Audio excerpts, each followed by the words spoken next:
Gold, trusted gold buyers. మీరు తాకట్టు పెట్టిన బంగారాన్ని విడిపించి ఈ రోజు ఉన్న మార్కెట్ ధరకు కొనబడను. మన లిస్ట్ లో ఎవరైనా గర్ల్ ఫ్రెండ్, అబ్బాయి మ్యారేజ్, ప్రపోజల్ ఏదో ఉంటుంది.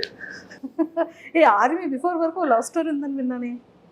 అది ఉంటే బ్రేకప్. అది బ్రేకప్ అయింది. ఎలా?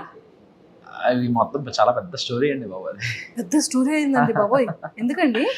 అంటే స్టోరీ అంటే ఏముండదు.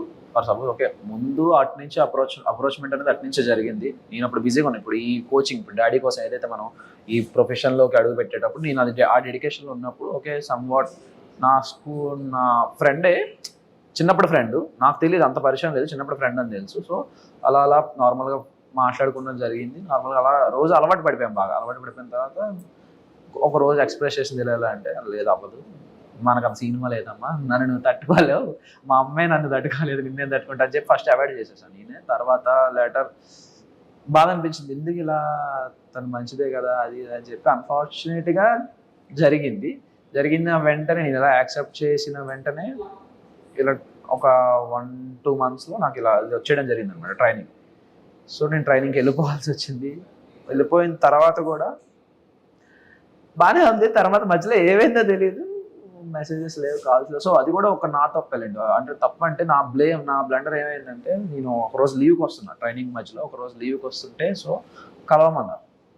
ఇలా కలవండి మా ఇంట్లో వాళ్ళని, ఇలా మా మావయ్యని కలువు అని అంటే, నేను ఓకే దాన్ని ఏమైనా కలుద్దాం ఓకే అని చెప్పి కలుద్దామని చెప్తే, ఆవిడ ఆ రోజు నేను ఫ్లైట్ నైట్ దిగితే, ఆ రోజు నైట్ టైం అయింది కదా, వద్దు బాబు అన్నాడు. తర్వాత మరుసటి రోజు నాకు ప్రాక్టికల్ ఎగ్జామ్స్ ఉన్నాయి. ఆ ప్రాక్టికల్ ఎగ్జామ్స్ చూసుకొని అది కూడా 6-7 అయిపోయింది. ఇప్పుడు అక్కడి నుంచి 50 kilometers డ్రైవ్, నైట్ 9 అయిపోతుందమ్మా, రేపు మార్నింగ్ రా అంటే, ఓకే సార్, నాకు మార్నింగ్ నైట్ అదే రేపు ఆఫ్టర్నూన్ నాకు 3 flight, నేను మార్నింగ్ వచ్చి మిమ్మల్ని కలుస్తానని చెప్పి మార్నింగ్ రెడీ అవుదాం అనుకుంటే, సో అక్కడ వెదర్ నాకు ట్రబుల్ ఇచ్చింది అనమాట. అక్కడ కలకత్తాకి వెళ్ళాల్సిన ఫ్లైట్ వేరే సమ్ సోర్సెస్ వల్ల ఫ్లైట్ ప్రీపోన్ లా అయింది.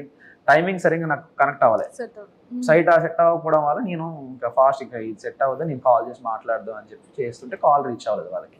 తర్వాత వెళ్ళిపోయిన తర్వాత ఇలా కాల్ చేసి ఇలా చెప్తుంటే వాళ్ళు అన్నారనమాట.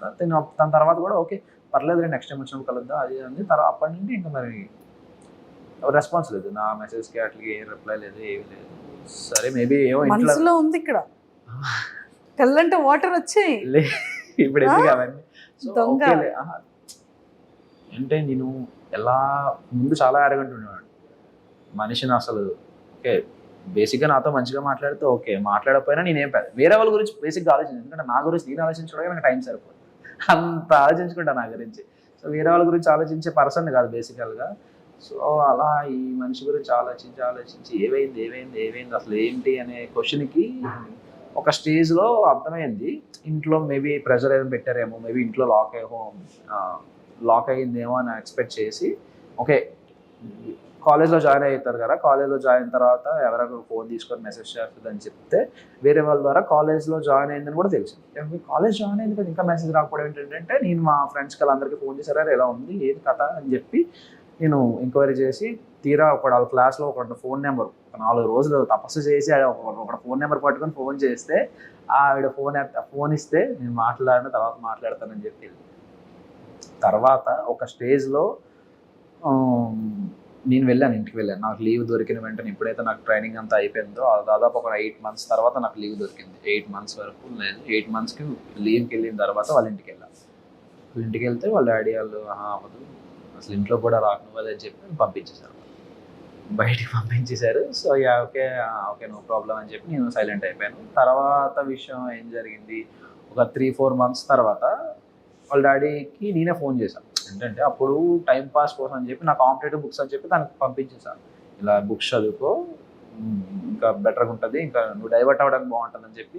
ఓకే నాకు ఎందుకైనా పనికి వస్తుంది కదా బుక్స్ అని చెప్పి నేను కాల్ చేసి ఇలా నా బుక్స్ అడుగుదా అని చెప్పి బుక్స్ కోసం ఫోన్ చేసి అతను ఏమన్నారంటే, మీరు చేసేసుకోండి బాబు అది ఇది అని చెప్తే ఆవిడ నెంబర్ ఇచ్చారు. తన నెంబర్ ఇచ్చిన తర్వాత తనకు కాల్ చేస్తే, నేను ఒప్పుకోను అది ఇది అని చెప్పి. ఫస్ట్ 2 రోజులు తెలుసు కదా మీ అమ్మాయిలు అమ్మో బతిమాలాలి, మిమ్మల్ని అంత ఎక్కడికో ఎత్తాలి, అంత ఎత్తి ఇలా కాదు ఇలా జరిగింది అంతే ఎక్స్ప్లెయిన్ చేసి, నేను పడిన పెయిన్ అన్ని ఎక్స్ప్లెయిన్ చేస్తే అప్పుడు కరిగింది. యా ఓకే అని చెప్పి ఒక బాగానే మాట్లాడారు. ఒక 3-4 డేస్ తర్వాత మళ్ళీ బ్లాక్ అయింది. ఎందుకు బ్లాక్ అయ్యిందా అనే క్వశ్చన్కి తర్వాత ఇంకో 3 రోజుల తర్వాత మనిషి కనబడట్లేదు. ఏమైంది మనిషి అంటే ఇంకో అఫేర్. ఇది twist, final twist, Pokiri level twist ఇది. ఎవరితోనో వేరే అబ్బాయితో ఎవరితోనో సంపాట్ అఫేర్ ఉంది. వాళ్ళ ఇంట్లో కూడా తెలుసు, అందుకే నిన్ను ఒప్పుకున్నారు. వాళ్ళ ఇంట్లో తెలిసే కాబట్టి నేను ఒప్పేసుకున్నారు. నువ్వు బెటర్ ఉన్నావు వాళ్ళకన్నా, వాడికన్నా నువ్వు బెటర్ ఉన్నావు అని చెప్పి ఒప్పేసుకున్నారనే తను వెళ్ళిపోయింది. ఎక్కడ నీకు ఏముంటుందో అని చెప్పి. చాలా గట్టి దెబ్బ తగిలింది. ఓకే, కానీ పెయిన్ ఉంది కదా, అంటే ఎఫర్ట్స్ ఉంది కాబట్టి. ఓకే ఓకే, హీరో ఎప్పుడు కూడా అవన్నీ అయిపోయాలండి. ఇప్పుడు అవన్నీ మన గురించి ఎవరు పట్టించుకోవడం కూడా ఇవన్నీ చాలా చాలా చూసా అంటారు ఇలాంటి. ఓకే ఓకే ఓకే ఓకే, ఇలాంటివి చాలా చూసాను. సర్లే అనుకుంటా అన్ని జరుగుతాయి. అదే కదా, అంతే. సో ఇప్పుడు నిజంగా అందులో ఉండుంటే ఇందులో రాగలడా అగ్ని పరీక్షకి?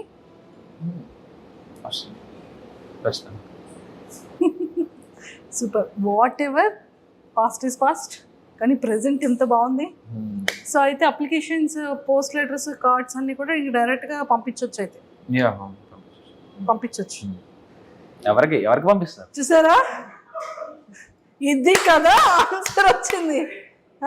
ఎవరికి అందరికి అందరూ సెన్స్ లో ఉన్నారు, కానీ మా నోడు పంపించు. నేను ఇంకా అప్లికేషన్స్ అవి ఏమైనా అంటే ఇంకా లీవ్ లోనేమో ఇంకేమైనా లీవ్ అప్లికేషన్స్ అనుకుంటున్నా నేను. అంటే వాళ్ళందరికి అర్థమైంది కానీ మీకు అర్థం కాదు. నిజంగా అర్థం కాదండి. ఇన్నోసెంట్ అండి బాబు. లేదు, నన్ను గుర్తు చేసుకోండి, అవి నేను ట్రైనింగ్ లో విషయాలు కాదు, ఇక్కడ నార్మల్ నా లీవ్ అప్లికేషన్ గురించి మాట్లాడుతాను. అసలు ఇందులోకి ఎలా వస్తాం మేము? రామ అందరికీ అర్థమైంది అక్కడ. నేను చిన్నపిల్లండి అండి, ఇన్నోసెంట్ కదా, ఒక పట్టాను అర్థం కాదు. ఏం చెప్తాను, చాక్లెట్ ఏమైనా తెచ్చిమ్మంటావా? బిస్కెట్స్ మానేసానవండి. సూపర్. సో ఫైనల్ గా అప్లికేషన్స్ అన్నిటికీ కూడా రాజు, అప్లికేషన్స్ అన్ని కూడా లైన్ లో పెట్టమ్మా. డన్. సో మరి నాగమామకి తగ్గట్టు ఇంకొక మన్మధుడు బిగ్ బాస్ హౌస్ లోపలికి వెళ్ళబోతున్నాడు. అయితే మన్మధుడు ఎవరు కనీసం చూడను కూడా చూడరు నన్ను. సో మొత్తానికి అయితే లోపల హౌస్ లో స్క్రీన్ ప్రెజెన్స్ ముందు మనం ఎవరం కనబడం. నాగమామ ముందు నాగమామ ఇస్ ఆల్వేస్ రాకింగ్. ఖచ్చితంగా కదా. సో జడ్జెస్ గురించి అండ్ బ్యూటిఫుల్ యాంకర్ శ్రీముఖి గారి గురించి ఏం చెప్తారు? చాలా సపోర్టివ్. అసలు మినిమం అంత సెలబ్రిటీ లెవెల్లో ఆఫ్ జడ్జింగ్ లో ఉన్న, జడ్జిమెంట్ లెవెల్లో ఉన్న, జడ్జెస్ గా ఉన్న అంత లెవెల్ ఆఫ్ యాటిట్యూడ్ ఎవ్వరు చూపించేవారు. అందరూ చాలా క్లోజ్ గా ఉండేవారు, నీట్ గా మాట్లాడేవారు, వచ్చి కనబడగానే హాయ్ చెప్పేవారు. హాయ్ అమ్మ ఎలా ఉన్నావు, బాగుంది, డ్రెస్ బాగుంటే బాగుందని చెప్పేవారు, అన్ని చెప్పేవారు, అన్ని మాట్లాడారు. శ్రీముఖి గారు అయితే పక్కకు వచ్చి కూర్చొని అన్ని మాట్లాడేవారు, అన్ని చెప్పేవారు. అదే ఎలా కాదు, ఇంకా బెటర్గా ఉండండి, ఇంకా బాగుంటుంది, మీ ఫ్యూచర్ బాగుంటుంది, మీకు అందరికీ ఛాన్సెస్ వస్తాయి అని చెప్పి శ్రీముఖి గారు కూడా మంచి మాకు అందరికీ బూస్టప్ ఇచ్చేవారు. మాత్రం ఎవరైనా టాస్క్ ఏదైనా ఫెయిల్ అయ్యి డల్ అయినా వెంటనే సపోర్ట్ చేసి ఎలా కాదు ఇంకా బెటర్ చేస్తావు అని చెప్పి సపోర్ట్ ఇచ్చి.